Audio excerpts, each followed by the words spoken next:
Santiago Posteguillo, autor de Maldita Roma, ediciones B. Gracias por atender a la cadena SER aquí en el corazón de la Borgoña francesa. Lo primero de todo, ¿por qué este sitio? Bueno, encantado de estar con vosotros, y este sitio porque en el corazón de la Borgoña, como muy bien dices, está el emplazamiento de Bibracte, que fue el lugar donde empezó la Guerra de las Galias, el lugar donde terminó la Guerra de las Galias, el sitio donde se rebelaría Vercingetorix contra César y el lugar donde César empezaría a escribir sus comentarios sobre este conflicto con esa frase de Galia est omnes divisa in partes tres, la Galia está dividida en tres partes, etcétera, etcétera. Entonces es un sitio muy importante con relación a Julio César. Segundo libro de la saga de la vida de Julio César. Si en el primero nos encontramos a un César más joven, idealista, ¿ahora qué César nos vamos a encontrar? Vamos a encontrar a un César ya menos joven, ¿no? Vamos a pasar de los 23, 24 años a llegar a los 42 años, y donde ciertamente va perdiendo una cierta ingenuidad, donde él creía que podía acabar con los senadores corruptos en los tribunales de justicia, comprende que no, y ahora intenta conseguir sus objetivos políticos de beneficiar a una mayoría del pueblo frente a la oligarquía senatorial a través de medios políticos, ¿no? Y en esas está ahora él implicado, en conseguir transformar la sociedad romana ganando elecciones en las asambleas del pueblo y en el Senado romano. ¿Por qué Maldita Roma? Bueno, Maldita Roma, que parece un contrasentido que lo diga yo, ¿no? Que debería de bendecir esta ciudad que tanto me ha dado, digamos, ¿no? Pero Maldita Roma lo dicen varios personajes a lo largo de la novela por diferentes motivos, pero sobre todo lo que más sorprende es que hacia el final, en el último tercio de la novela, sea el propio César el que, negándose a querer entregar a Roma en su proceso de ascenso político algo que Roma le exige, y ante la expresión de su madre, con Roma no puedes negociar, se lo tienes que dar todo, y él esté diciendo no, antes la infamia, el exilio, la derrota, que entregar esto, y su madre le insista, con Roma no se negocia, es cuando él tendrá que decir Maldita Roma. Pero no vamos a desvelar qué es lo que Roma le exige, eso está en la novela.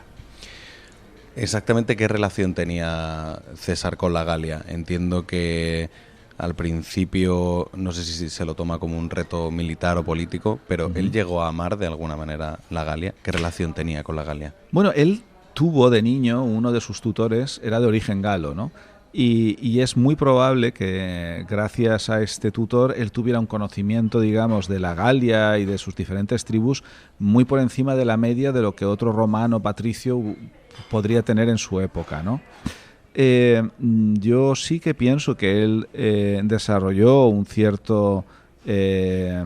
cierta relación de interés personal por la Galia, pero es verdad que la Galia le dio grandes triunfos y grandes decepciones, ¿no? Porque lo llevó a través de una serie de campañas militares que sacaron de él su mayor inteligencia militar y también otras cosas que podía ser de lo peor que él mismo tenía. Entonces yo creo que él debió de terminar teniendo una relación ambivalente con la Galia. Hay una frase en el libro que me ha gustado mucho que dice César está 1000 veces más seguro en medio de la tierra más hostil, rodeado de miles de bárbaros en pie de guerra, que en las calles de esta maldita Roma repleta de traidores. Sí, si no recuerdo mal, creo que eso lo dice su propia madre, ¿no? Uh-huh. Y es verdad que César, si vamos viendo toda su vida, entre enemigos, mientras tuviera sus legiones con él, estaba más seguro, incluso rodeado, como veremos más adelante, ¿no? En Alesia, por todos los enemigos del mundo, que en unas calles de Roma sujetas siempre a las conjuras y a la traición política, ¿no? César, ya lo explicaremos en otras novelas, comete un gran error, y es que era demasiado magnánimo en la victoria política. Y eso le hace susceptible a las traiciones, ¿no? Y por eso su madre va viendo que donde César realmente está en peligro es en la ciudad de Roma. Roma es el centro de todo. ¿Intentó César ser el centro de Roma y le salió mal? Está bien traída esa comparación o ese silogismo, ¿no? Sí, Roma en su época se convierte en el centro del mundo y César, en su intento por transformar Roma, se da cuenta que tiene que situarse en el centro para poder transformarla, y le costó la vida. En la novela vemos a un César preocupado por la administración pública, por sus conciudadanos. Él emprende toda una serie de obras públicas.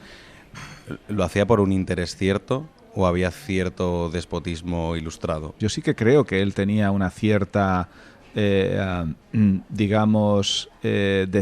de beneficiar a la mayoría de los ciudadanos de Roma, que yo creo que sí que creía en lo que la facción popular política en la que él se encontraba, que defendía una mayor igualdad de los ciudadanos romanos, ¿no?, ante la ley y de reparto de riqueza y de tierras, pero que aun creyéndose eso, él también sabía que hacer o llevar a cabo determinadas acciones, ¿no?, le daban una popularidad que lo ayudaban en su ascenso político, ¿no? ¿Hasta qué punto era eso una herramienta para un bien superior que él consideraba, ¿no?, la consecución de todos sus objetivos políticos, como por ejemplo la reforma agraria, o hasta qué punto era simplemente por querer ascender políticamente? Es algo más difícil de evaluar desde la distancia de los siglos. Él, en un momento dado, le dice a su amigo Labieno, porque un pueblo que sepa más, que lea, que vaya al teatro o que se admite ante el arte, es un pueblo que piensa más, y quien piensa más es más exigente con quien le gobierna y está más atento a los abusos de poder y reclama más justicia. ¿Creía César en una mínima división de poderes y en el poder popular?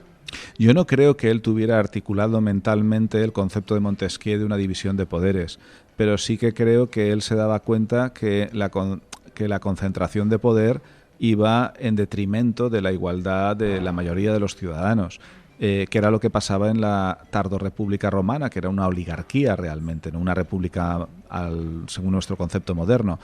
Y él veía que la concentración de poder era mala. No creo que tuviera pensado que había que separar técnicamente justicia de política, pero sí se daba cuenta que la justicia estaba politizada y corrupta, y que había que buscar fórmulas para cambiar eso. ¿Cómo ha juzgado la historia Julio César? Pues yo creo que la historia lo ha juzgado de una forma doble. Por un lado, no se le puede negar su influencia en la transformación del mundo, porque eso es innegable. El mundo era de una forma antes de César y es de otra forma después de César. Pero luego sí que creo que hay hubo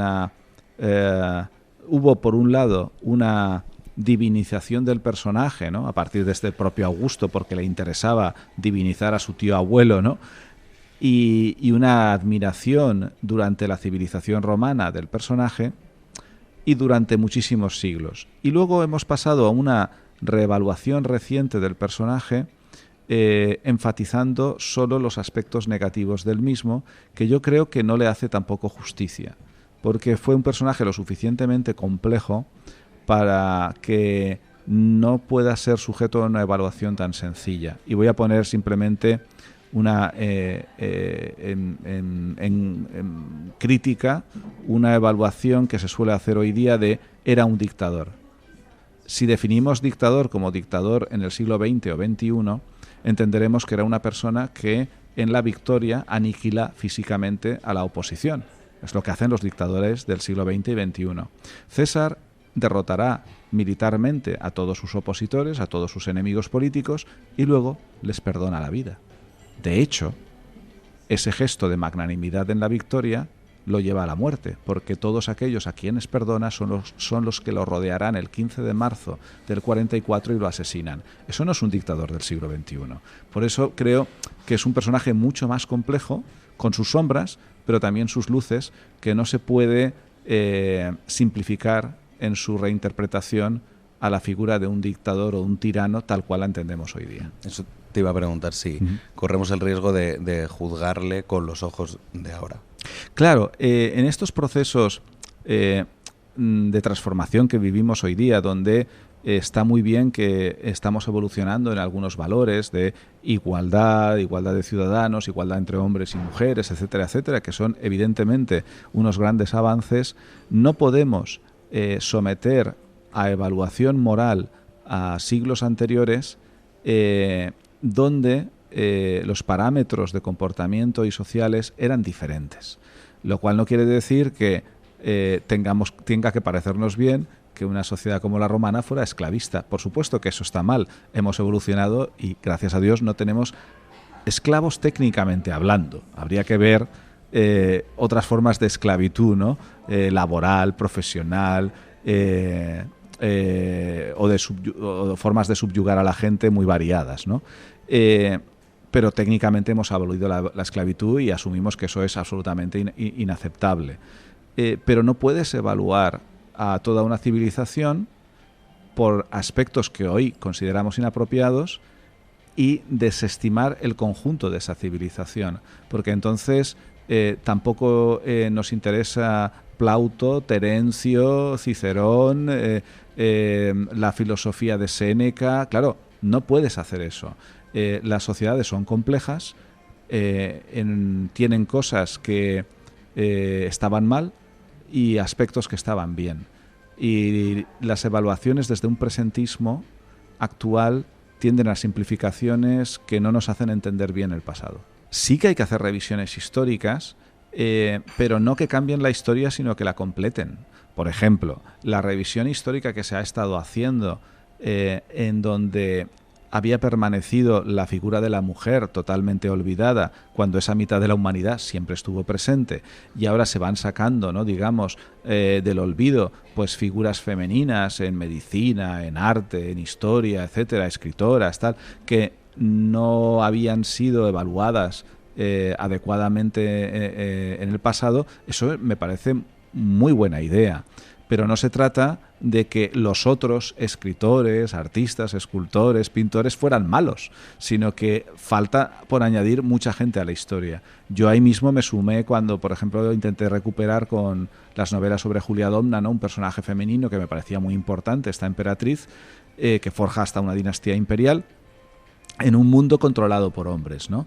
Y eso me parece muy interesante. Pero, por ejemplo, yo no construyo las novelas de Julia Domna contra Septimio Severo, su esposo, o contra otros personajes históricos masculinos de la época. Pero sí que creo que se entiende y que es una recreación mucho más fidedigna del pasado contar la época de Julia Domna, con Julia Mesa, su hermana, etcétera, etcétera, y tienes un retrato completo de la historia. Entonces, ese tipo de revisión sí me parece muy interesante. Siendo un poco imaginativos, si César viviera ahora, ¿sería un demócrata? Si César viviera ahora, el César inicial sería un demócrata convencido, porque César intenta transformar su sociedad primero en los tribunales y segundo en votaciones democráticas, ¿no? Y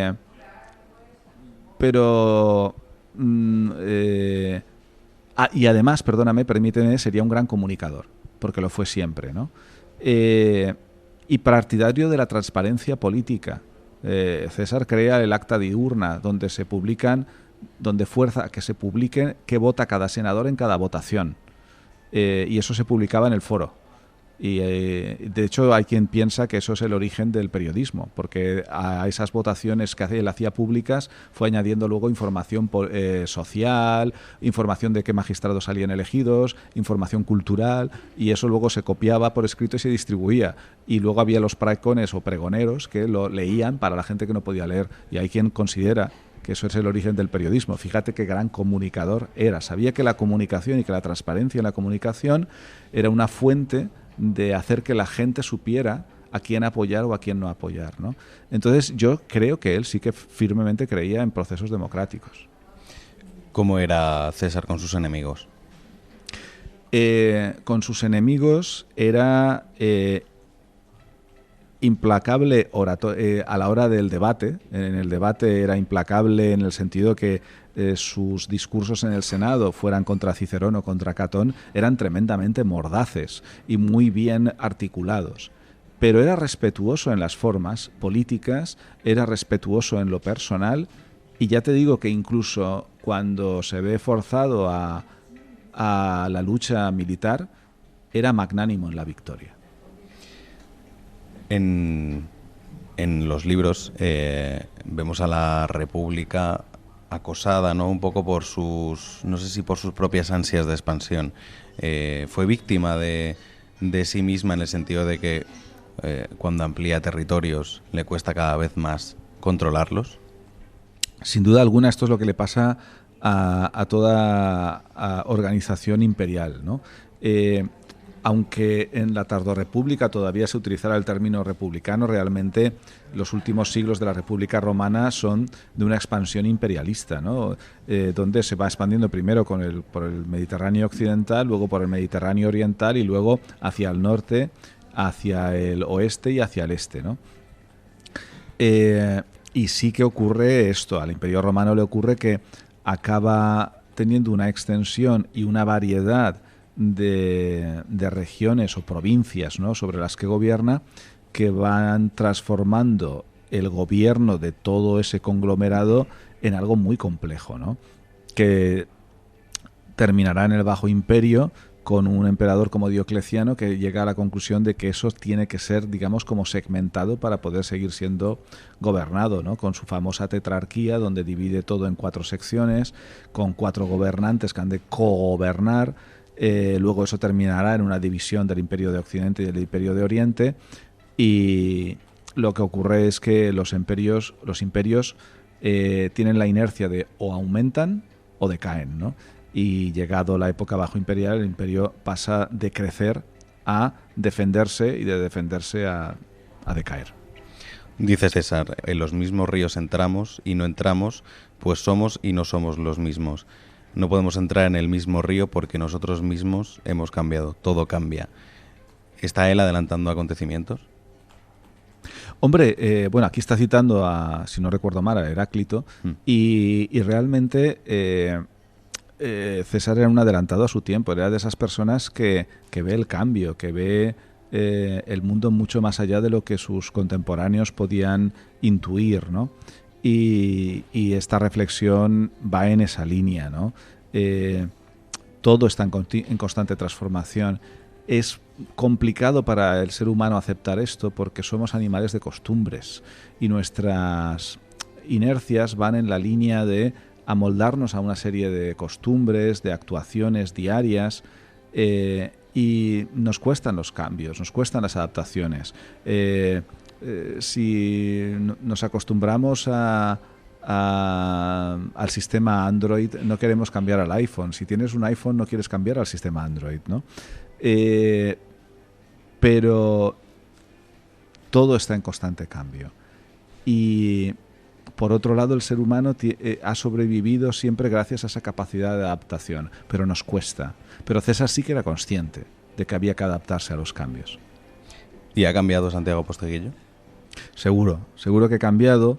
Quiero pensar que no para mal, pero mi vida ha cambiado. De hecho, por ejemplo, este es el primer año que he pedido excedencia en la universidad porque ya me resultaba completamente incompatible no ya escribir y la enseñanza universitaria, sino escribir y las promociones que me requieren las novelas que publico con la docencia, digamos, diaria en la universidad. Ese es, por ejemplo, un cambio, ¿no? Pero espero no haber cambiado a peor en mi naturaleza humana. Eso es lo que espero.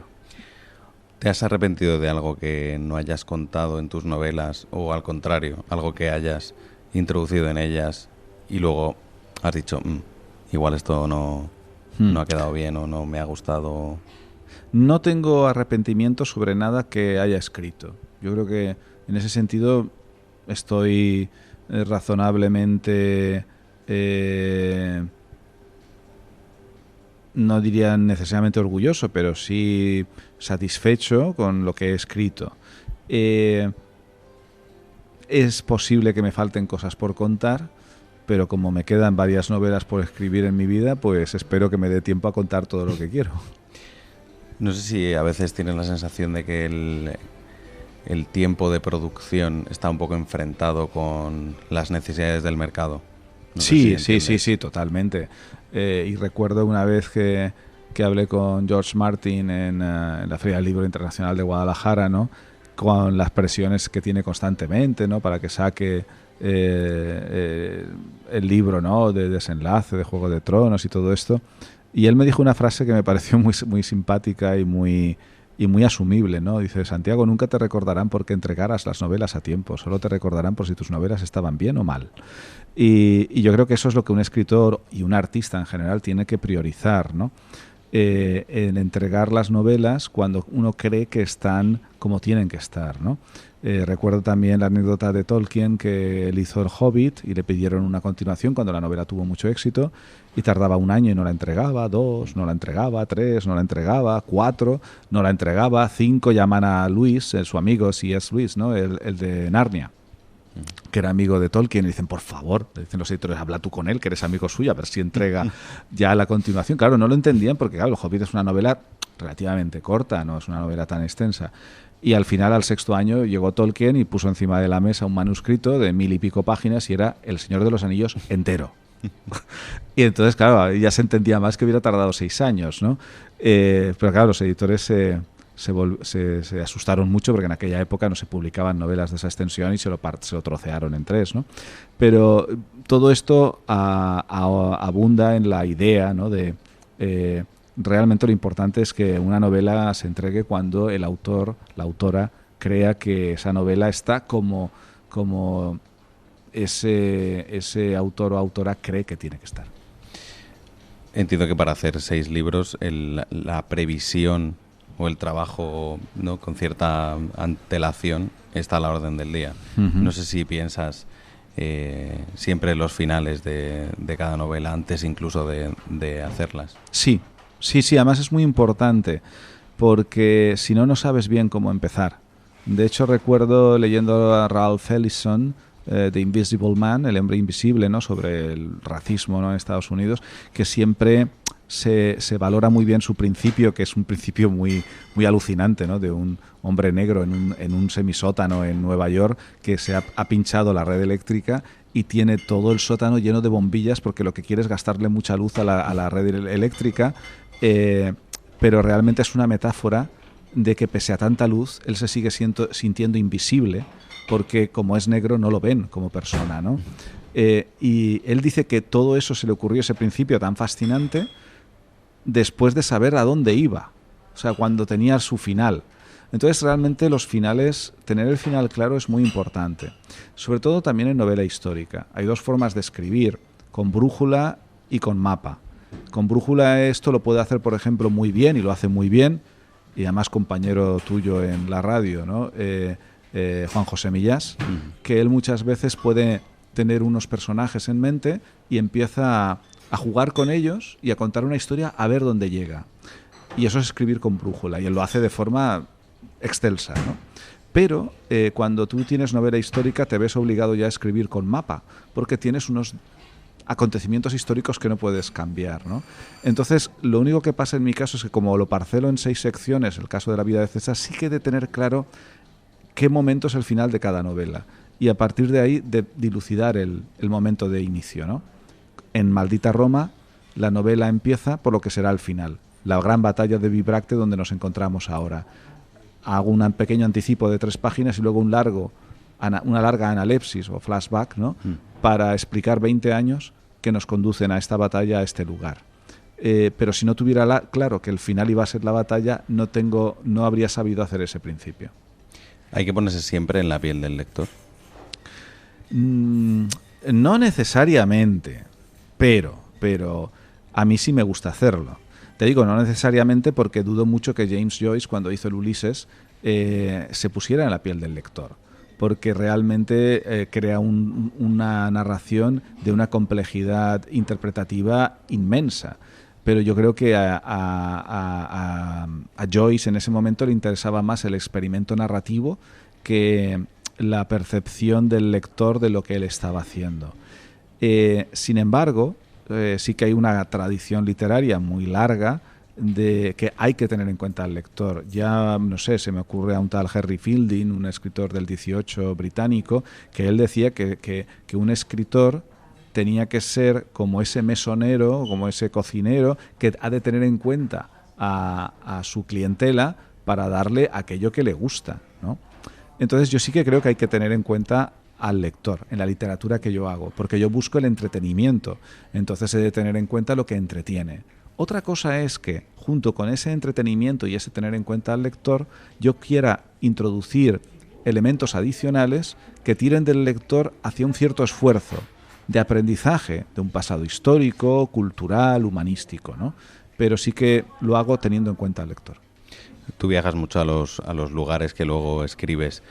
¿Te has sentido alguna vez intruso en esos sitios?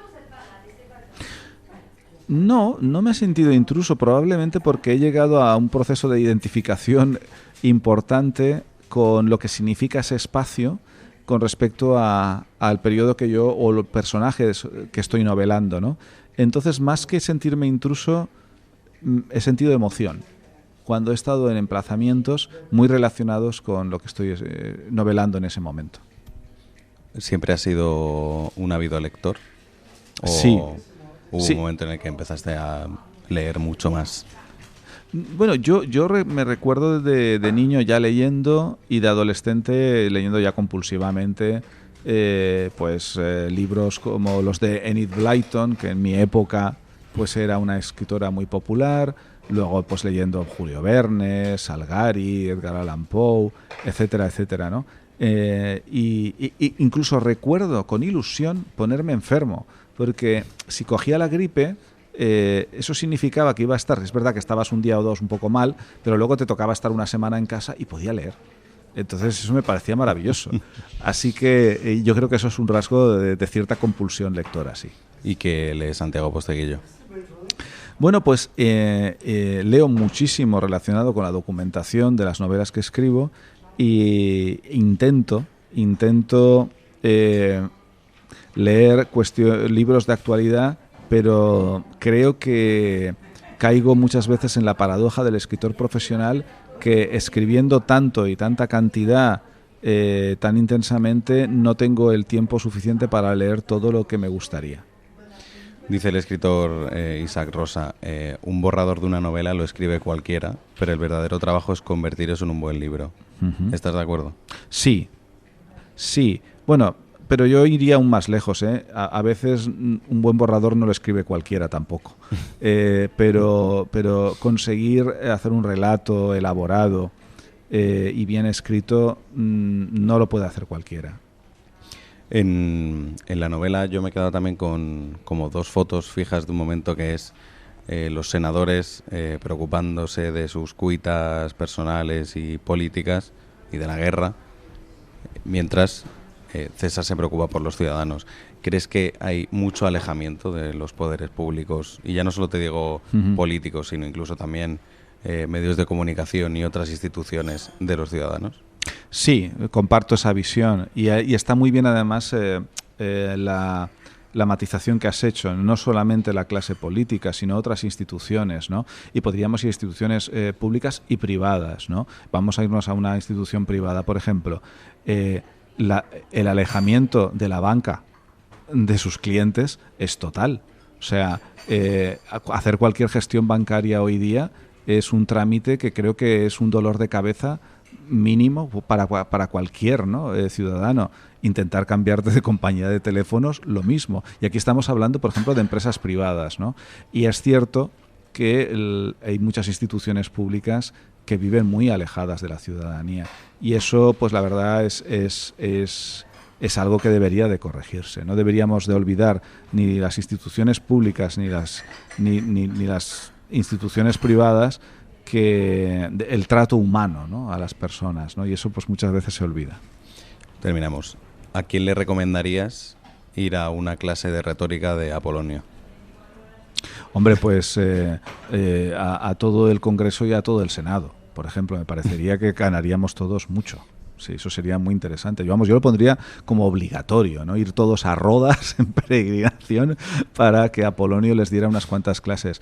Más allá de que mejorara o no la política, por lo menos mejoraría el discurso, ¿no? Que siempre... Y normalmente la mejora en el discurso y en la expresión acompaña la mejora en el contenido de lo que se expresa. O sea que no es desdeñable una mejora oratoria.